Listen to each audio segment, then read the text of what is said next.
આમ તો ગુજરાતમાં દારૂબંધી છે, પરંતુ ફક્ત કાગળ પર જ હોય તેવું સામે આવતું રહે છે। સુરતમાં રોજબરોજ દારૂ પકડાવાના કિસ્સાઓ સામે આવતા રહે છે।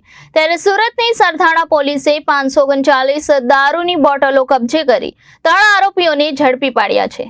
સરથાણા પોલીસે માહિતી આપતા જણાવ્યું હતું કે તારીખ 5/7/2024ના રોજ સરથાણા પોલીસની ટીમ પેટ્રોલિંગમાં હતી। આ દરમિયાન બાતમી મળી હતી કે બાપા સીતારામ 4 રસ્તા પાસે આવેલ મઢુલી મોટર્સની બાજુની ગલીમાં એક કારમાંથી બાઇક પર વિદેશી દારૂના જથ્થાનું કટિંગ થાય છે। આ બાતમીના આધારે પોલીસે તપાસ કરતા ત્યાં 3 ઇસમો હાજર હતા। પોલીસે સંજય કુમાર મહેતા, બળદેવ લાલજી બારૈયા અને હર્ષદ વિરાણીને ઝડપી પાડ્યા છે। પોલીસે 539 દારૂની બોટલો, કાર અને મોપેડ મળી 4.52 લાખનો મુદ્દામાલ જપ્ત કર્યો છે। પોલીસે દારૂનો જથ્થો લાવનાર મહારાષ્ટ્રના શૈલેષ રાદડિયાને વોન્ટેડ જાહેર કરી કાયદેસરની કાર્યવાહી હાથ ધરી છે। Reporter Arvind Rathod, Janadesh news, Surat.